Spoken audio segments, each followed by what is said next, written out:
حبيبي في الله، أيتها الفاضلة الكريمة، خلي بالك، نعيم الجنة الحقيقي ليس في خمرها ولا في حورها ولا في فضتها ولا في ذهبها ولا في لبنها ولا في خمرها ولا في عسلها ولا في قصورها، ولكن نعيم الجنة الحقيقي في رؤية وجه ربها. الله أكبر، وجوه يومئذ ناظرة إلى ربها ناظرة. هو ده النعيم، هو ده النعيم. إن رأيت وجه رب العالمين شغلت بالنظر إلى وجهه عن كل نعيم في الدنيا، عن الحور والقصور والخمر والحرير. مفيش نعيم أعلى من كده. ورضوان من الله أكبر، أي أكبر من كل صور النعيم في الجنة. أحزان قلبي لا تزول حتى أبشر بالقبول، وأرى كتابي باليمين وتقر عيني بالرسول. وبعدين تسعد بالنظر إلى وجه الله جل جلاله. ما فيش نعيم بقى بعد كده. تشوف سيدنا النبي عليه الصلاة والسلام، الله أكبر. أيوة، ما أصل الجنة درجات، بس ربنا مش هيحرمك، مش هيحرمك. كل واحد في درجته، كل واحد في مكانته، بس مش هتحرم. يا تصور كده انك تقول مثلا انا اروح عاوز ازور النبي محمد، عاوز اقعد مع رسول الله عليه الصلاة والسلام. يا الله يا الله يا الله يا رب يا رب. طيب اللهم لا تحرمنا، اللهم لا تحرمنا من فضلك ومن كرمك يا أرحم الراحمين. تصور نفسك تشوف سيدنا إبراهيم الخليل، عاوز تقعد مع سيدنا موسى، عاوز تقعد مع سيدنا عيسى، عاوز تروح تقعد مع السيدة خديجة، مع السيدة عائشة، السيدة أم سلمة، يا الله.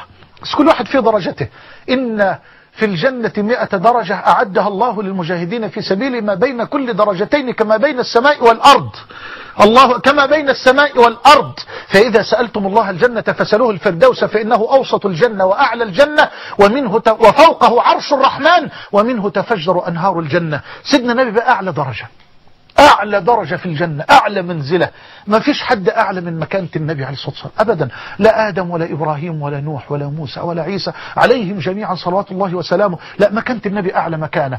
روى مسلم في صحيحه والترمذي وأبو داود وغيره من حديث عبد الله بن عمرو قال الحبيب: إذا سمعتم المؤذن وأذن فقولوا مثل ما أقول ثم صلوا علي، فإنه من صلى علي صلاة صلى الله عليه بها 10، ثم سلوا الله لي الوسيلة، فإنها منزلة في الجنة لا تنبغي إلا لعبد، هي منزل العبد واحد بس. وأرجو، يا سلام على التواضع النبوي، وأرجو أن أكون أنا هو، فمن سأل الله لي الوسيلة حلت له شفاعتي. اللهم إنا نسألك أن ترزق حبيبنا الوسيلة والدرجة العالية الرفيعة يا أرحم الراحمين. الله، ارجع معايا كده الأعلى نعيم. إذا دخل أهل الجنة الجنة، والحديث رواه مسلم حديث صهيب بن الرومي وأبي سعيد وغيرهما. إذا دخل أهل الجنة الجنة قال الله عز وجل: يا أهل الجنة، فيقولون: لبيك وسعديك والخير بين يديك. فيقول الرحمن جل وجلاله: هل رضيتم؟ أنتم راضيين؟ هل رضيتم؟ فيقول أهل الجنة: وما لنا لا نرضى، وقد أدخلتنا الجنة وأنجيتنا من النار. فيقول العزيز الغفار: أفلا أعطيكم أفضل من ذلك؟ فيقول أهل الجنة: وأي شيء أفضل من ذلك؟ فيقول الملك: أحل عليكم رضواني فلا أسخط عليكم بعده أبدا. قال: فيكشف الحجاب وحجابه النور. قال: فيكشف الحجاب فما أعطوا شيئا أحب إليهم من النظر إلى وجه الله عز وجل، فما أعطوا شيئا أحب إليهم من النظر إلى وجه الله عز وجل. وجوه يومئذ ناظرة إلى ربها ناظرة.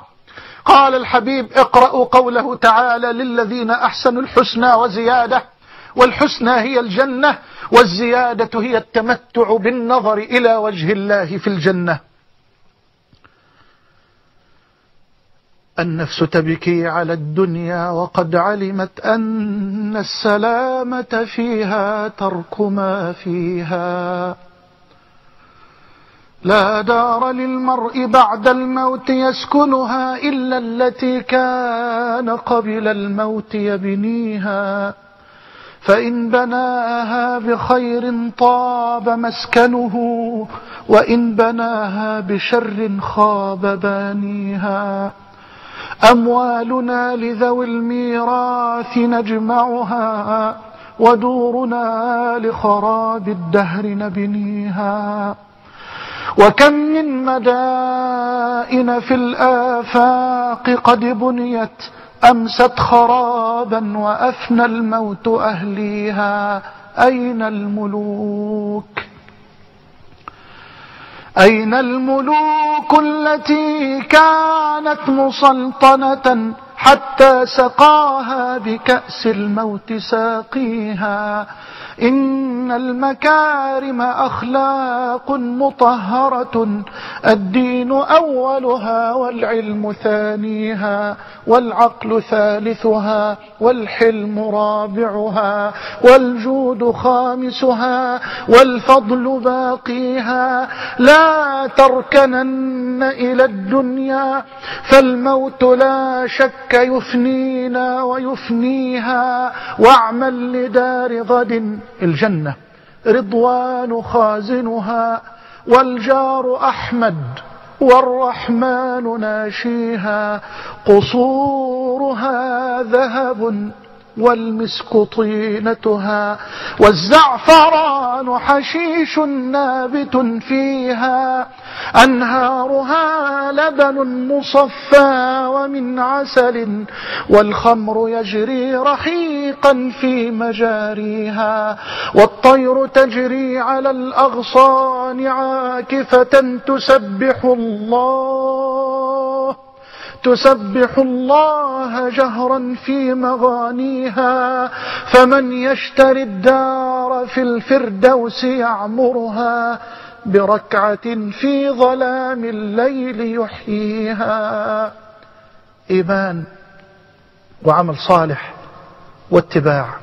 إن الذين آمنوا وعملوا الصالحات كانت لهم جنات الفردوس نزلا، خالدين فيها لا يبغون عنها حولا.